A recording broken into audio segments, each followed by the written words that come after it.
ഹരേ കൃഷ്ണ. സർവം ശ്രീ രാധാകൃഷ്ണാർപ്പണമസ്തു. ജയ് ശ്രീറാം.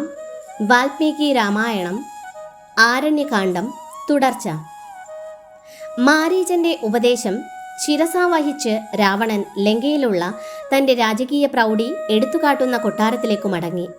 ഇതേ സമയം രാക്ഷസന്മാരുടെയെല്ലാം കൂട്ടക്കശാപ്പു കാണാനിടയായ ശൂർപ്പണഖ തൻ്റെ സഹോദരനെ കാണാനെത്തി.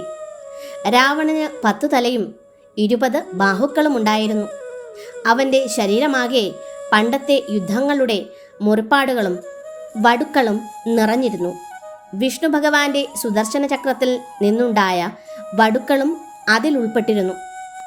ഒരിക്കൽ രാവണൻ ഭോഗവതി ആക്രമിച്ച് വാസുകി, തക്ഷകൻ എന്നിവരെ പരാജിതരാക്കിയ ശേഷം തക്ഷകന്റെ ഭാര്യയെ ബലാത്കാരേണ കടത്തിക്കൊണ്ടുപോന്നു. കുബേരനെ കീഴടക്കിയ ശേഷം അദ്ദേഹത്തിൻ്റെ പുഷ്പക വിമാനം കൈക്കലാക്കി. നീചമായ പകയോടെ നന്ദവനം പോലെയുള്ള സ്വർഗീയാരാമങ്ങളെ നശിപ്പിച്ചു. വളരെ കാലങ്ങൾക്ക് മുമ്പ് രാവണൻ അതികഠിനമായ തപസ് അനുഷ്ഠിച്ചിരുന്നു. 10,000 വർഷങ്ങൾക്കു ശേഷവും ഉദ്ദേശിച്ച ഫലമുണ്ടായില്ല. അപ്പോൾ രാവണൻ തൻ്റെ ശിരസുകൾ ഓരോന്നായി അറുത്ത് ഹോമാഗ്നിയിൽ ബ്രഹ്മാവിനായിക്കൊണ്ട് സമർപ്പിച്ചു. സംപ്രീതനായ ബ്രഹ്മാവ് പ്രത്യക്ഷപ്പെട്ട് വരം നൽകി. ബ്രഹ്മവരമനുസരിച്ച് മനുഷ്യർക്ക് ഒഴികെ യാതൊരു ജീവികൾക്കും രാവണനെ വധിക്കുവാൻ സാധ്യമല്ല എന്നു വന്നു. അനുഗ്രഹം ലഭ്യമായതോടെ അഹങ്കാരിയായി തീർന്ന രാവണൻ ബ്രാഹ്മണരെ കൊന്നൊടുക്കുകയും അവരുടെ യാഗങ്ങളും ഹോമങ്ങളും ഭംഗപ്പെടുത്തുകയും ചെയ്തു. അങ്ങനെ ദേവകൾക്ക് രാവണൻ മാംസത്തിനിടയിലെ മുള്ളായി മാറി.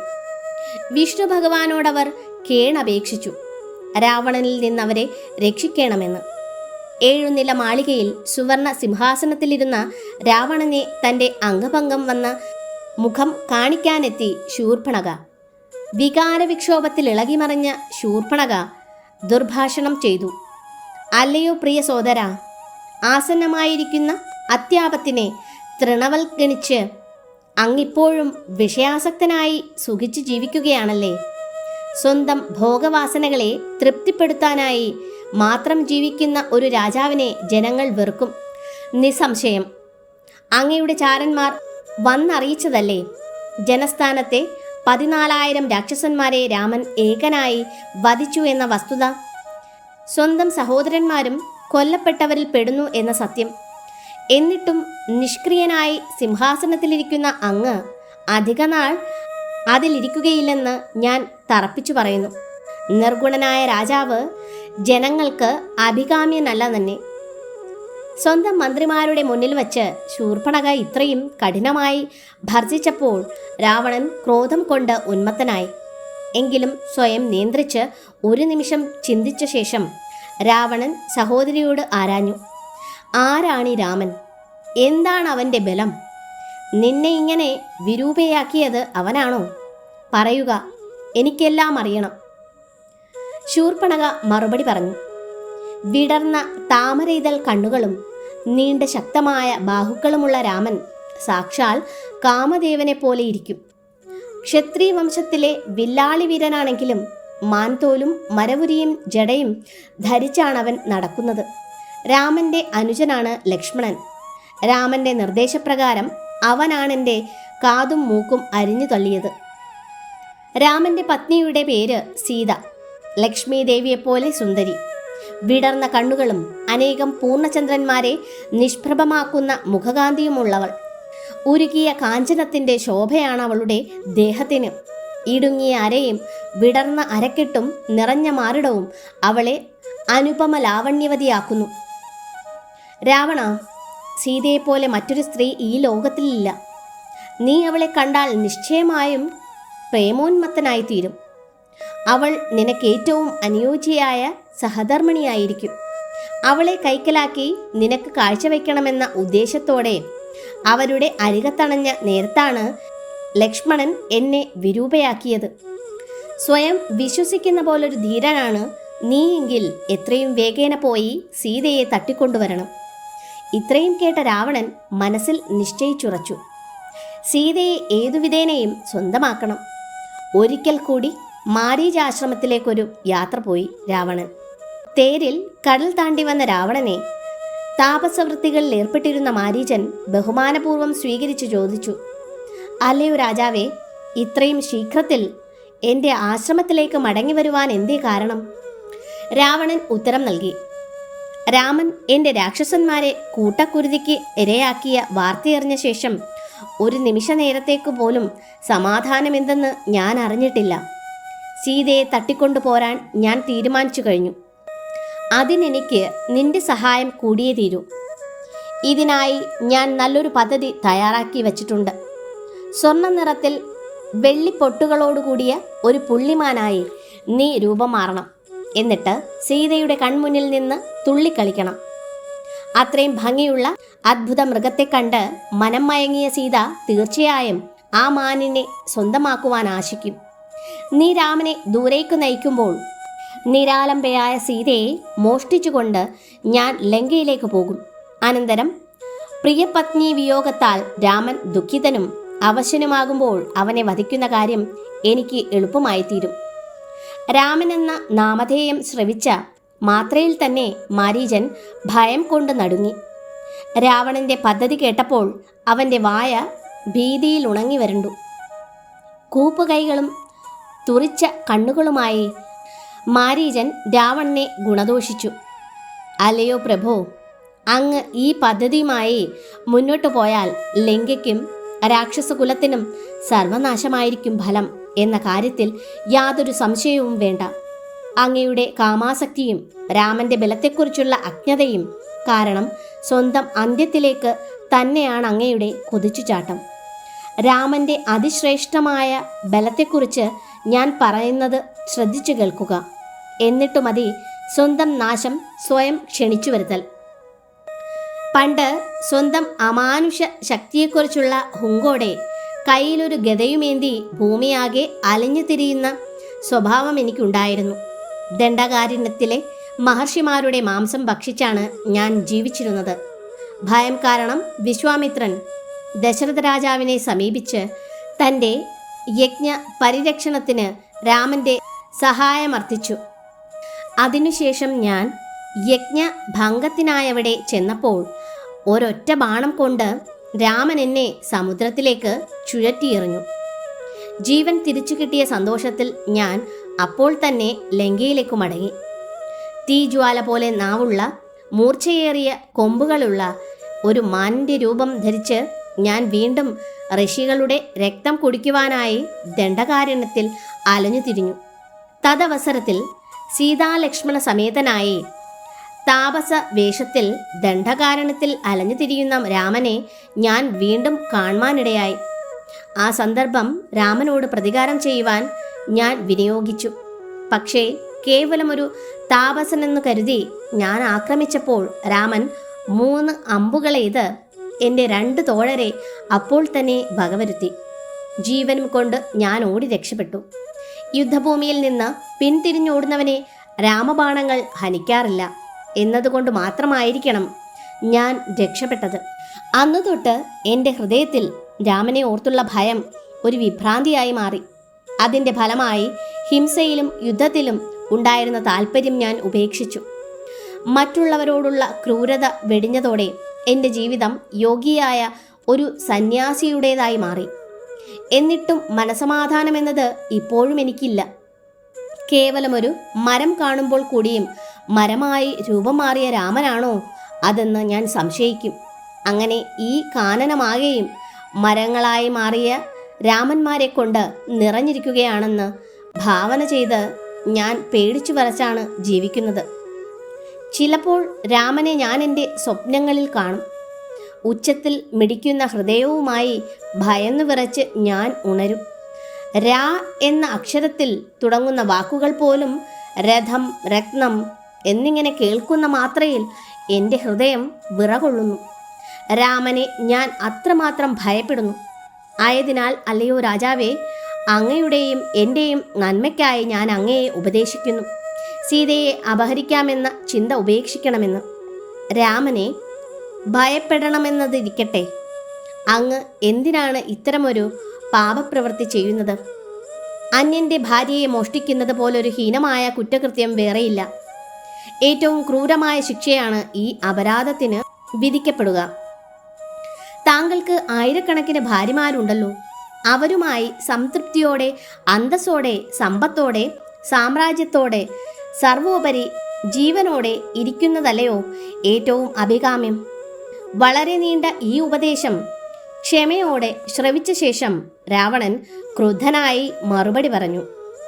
മാരീച, ഞാൻ വന്നത് നിന്റെ ഉപദേശം സ്വീകരിക്കുവാനല്ല, സീതാപഹരണത്തിന് നിന്റെ സഹായം ആവശ്യപ്പെടുവാനാണ്.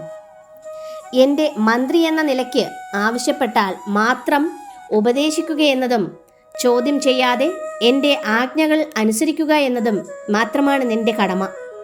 ഞാൻ നിശ്ചയിച്ചുറച്ച കാര്യത്തിൽ ഇനി യാതൊരു ഇളക്കവും സംഭവ്യമല്ല. മാനിൻ്റെ രൂപമെടുത്ത് സീതയുടെ മനം കവരുവാൻ ഞാൻ നിന്നോട് ആവശ്യപ്പെടുന്നു. അവൾ രാമനോട് മാനിനെ പിടിച്ചു തരുവാൻ ആവശ്യപ്പെടും. അപ്പോൾ നീ രാമനെ സൂത്രത്തിൽ അവിടെ നിന്നകറ്റി ഉൾക്കാട്ടിലേക്ക് നയിക്കണം. അനന്തരം അത്യുച്ചത്തിൽ നിലവിളിക്കുക, ഓ സീത, ഓ ലക്ഷ്മണ. സ്വന്തം സഹോദരൻ എന്തോ ആപത്ത് സംഭവിച്ചിരിക്കാമെന്ന് ധരിച്ച് ലക്ഷ്മണൻ സീതയെ ഏകയാക്കി വനത്തിനുള്ളിലേക്ക് പോകും. ഈ ഒരു ചെറിയ ഉപകാരം നീ എനിക്ക് ചെയ്തു തന്നാൽ എൻ്റെ സാമ്രാജ്യത്തിൻ്റെ പകുതി ഞാൻ നിനക്ക് തരുന്നതായിരിക്കും. മറിച്ച് നീ നിരസിക്കുകയാണെങ്കിൽ ഈ ദിനം തന്നെ ഞാൻ നിന്നെ കാലപുരുക്കി അയക്കുന്നതാണ്. മാരീച, നിന്റെ മുന്നിൽ 2 മാർഗങ്ങളേയുള്ളൂ. ഒന്ന്, എൻ്റെ കയ്യിൽ നിന്ന് തീർച്ചയായും കിട്ടുന്ന മരണം.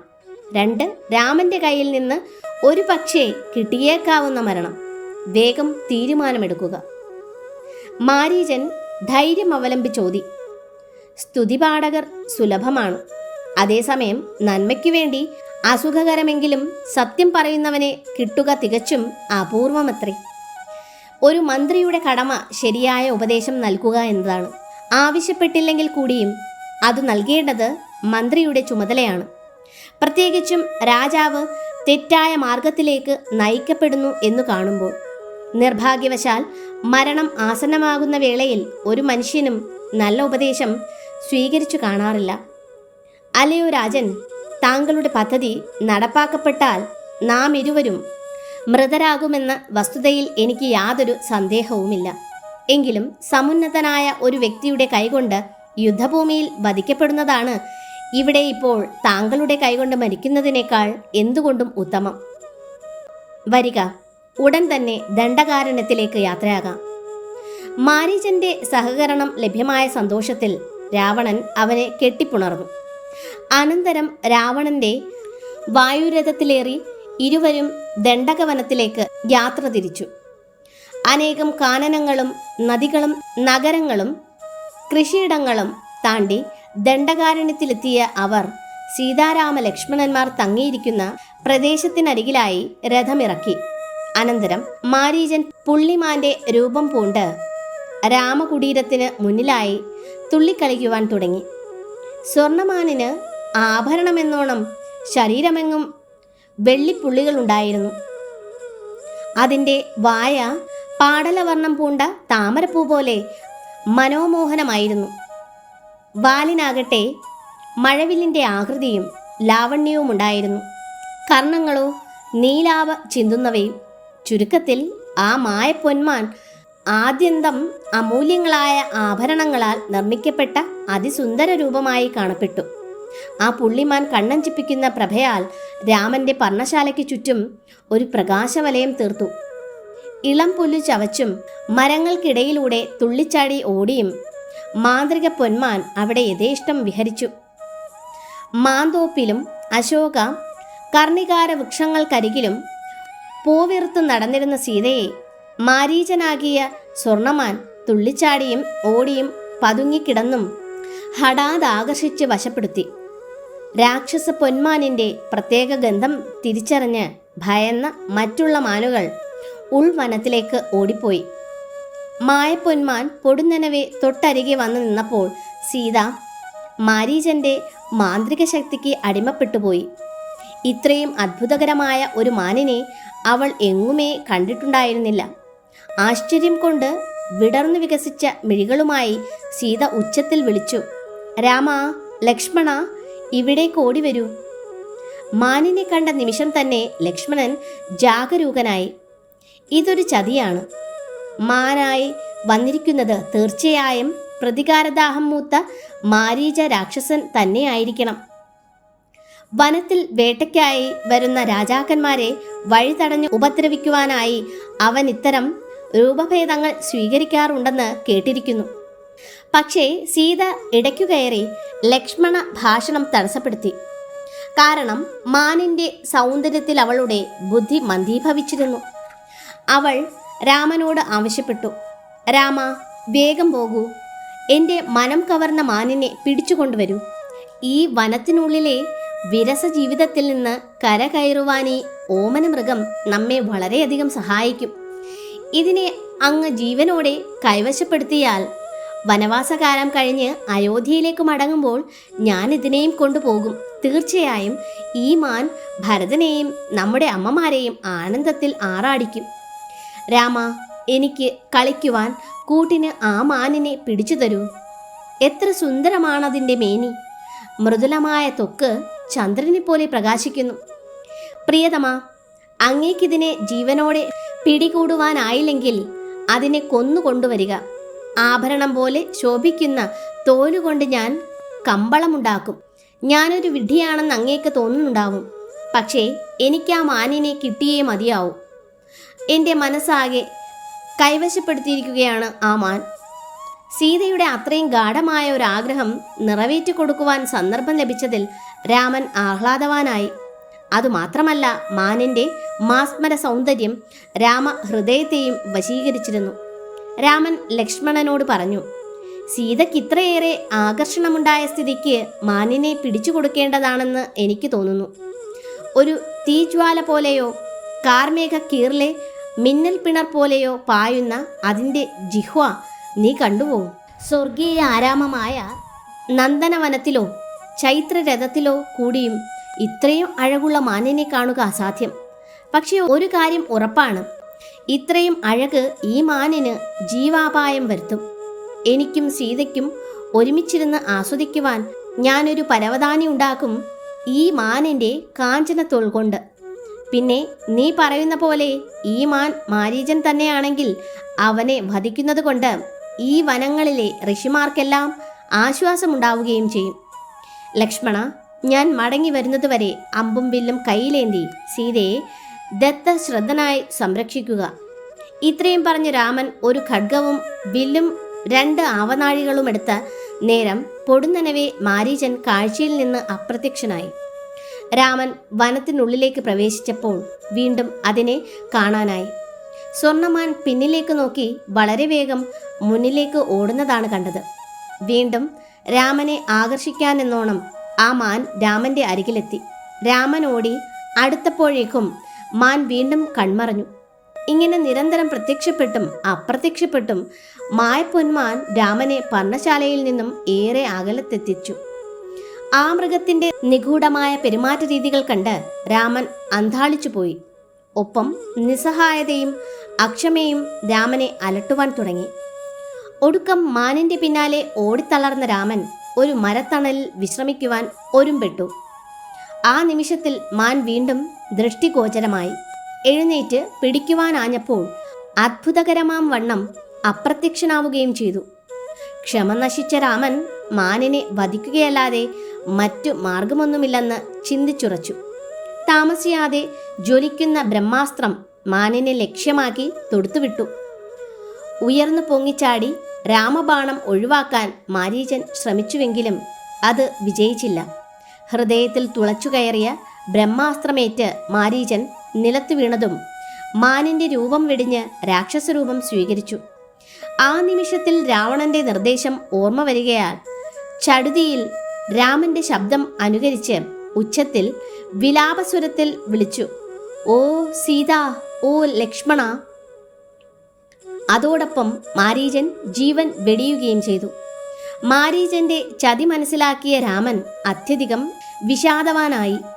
സീതയും ലക്ഷ്മണനും എന്തു ധരിക്കുമോ എന്നു മാത്രമല്ല, അതിഭയങ്കരമായ ഒരു ഭീതി രാമന്റെ ഹൃദയത്തെ ഗ്രസിക്കുകയും ചെയ്തു. അതിവേഗേന പർണശാലയെ ലക്ഷ്യമാക്കി നടന്നു തുടങ്ങി രാമൻ. തത്സമയം മാരീചന്റെ വിലാപസ്വരം കേട്ട സീതയ്ക്ക് തോന്നി രാമൻ സഹായം അഭ്യർത്ഥിച്ച് നിലവിളിക്കുകയാണ് എന്ന്. ഭയവിഭ്രാന്തിക്ക് അടിമയായി അവൾ ലക്ഷ്മണനെ നിർബന്ധിച്ചു. വേഗം പോയി എന്താണ് സംഭവിച്ചതെന്ന് നോക്കുക. നിന്റെ സഹായം ആവശ്യമായി വന്നതുകൊണ്ടായിരിക്കാം രാമൻ ഉറക്കെ വിളിച്ചത്. ലക്ഷ്മണ, ഹൃദയവ്യഥയാൽ എനിക്ക് ശ്വാസതടസ്സം നേരിടുന്നു. രാക്ഷസൻ രാമനെ കീഴ്പ്പെടുത്തിയിട്ടുണ്ടാവാം. പക്ഷേ സീതയെ സംരക്ഷിക്കുക എന്ന രാമന്റെ ആജ്ഞ നിർവഹിക്കുവാൻ ബാധ്യസ്ഥനായ ലക്ഷ്മണൻ ഇതുകേട്ട് അനങ്ങുക കൂടി ചെയ്തില്ല. ഈ അനാസ്ഥ സീതയെ കൂടുതൽ പരിഭ്രാന്തയാക്കി. അതിനാൽ അവൾ കഠിന പദങ്ങൾ ഉപയോഗിച്ച് ലക്ഷ്മണനെ ശകാരിക്കുവാൻ തുടങ്ങി. നീ എന്താണിവിടെ അനങ്ങാതെ നിൽക്കുന്നത്? രാമൻ കൊല്ലപ്പെടട്ടെ എന്നാണോ നിന്റെ ആഗ്രഹം? ഇപ്പോഴെനിക്ക് വ്യക്തമായി മനസ്സിലാകുന്നു, നീ നിന്റെ സഹോദരന്റെ ശത്രുവാണെന്ന്. മിത്രമായി വേഷം കെട്ടിയ ശത്രു. രാമൻ മരിച്ചു കിട്ടിയാൽ എന്നെ സ്വന്തമാക്കി നിർബാധം സുഖിച്ച് ജീവിക്കാമെന്നായിരിക്കും നിന്റെ മോഹം. അല്ലായിരുന്നെങ്കിൽ നീ ഇതിനോടകം അദ്ദേഹത്തിൻ്റെ രക്ഷയ്ക്കായി ഓടിപ്പോയേനെ. ലക്ഷ്മണ, വേഗം പോകൂ. എൻ്റെ ഭർത്താവ് അപകടത്തിൽപ്പെട്ടിരിക്കുമ്പോൾ ഞാൻ സുരക്ഷിതയായിരിക്കുന്നതിൽ എന്തെങ്കിലും അർത്ഥമുണ്ടോ? വർദ്ധിച്ച ഭീതിയാൽ തേങ്ങിക്കരയുന്ന സീതയെ നോക്കി ലക്ഷ്മണൻ ഇപ്രകാരം അറിയിച്ചു. സ്വയം നിയന്ത്രിക്കുവാൻ ശ്രമിക്കൂ. രാമനെ അപായപ്പെടുത്തുവാൻ രാക്ഷസന്മാർക്കെന്നല്ല ദേവകൾക്ക് പോലും സാധ്യമല്ല. ഈ വിധത്തിലുള്ള തോന്നലുകൾ ഉപേക്ഷിക്കുക. നമ്മെ ഭയപ്പെടുത്തുന്നതിനായി മാത്രം മാരീചൻ സ്വീകരിച്ച തന്ത്രമാണ് നാം കേട്ട ശബ്ദം. അത് യഥാർത്ഥത്തിൽ രാമൻ്റേതല്ല. മാത്രമല്ല, നിങ്ങളെ സംരക്ഷിച്ചു കൊള്ളണമെന്ന് എനിക്ക് ആജ്ഞ നൽകിയിട്ടാണ് രാമൻ പോയത്. ആയതിനാൽ എനിക്ക് അദ്ദേഹത്തെ അനുസരിച്ച് ഇവിടെ തന്നെ നിൽക്കുകയേ നിർവാഹമുള്ളൂ. ഹരേ കൃഷ്ണ. സർവം ശ്രീ രാധാകൃഷ്ണാർപ്പണമസ്തു.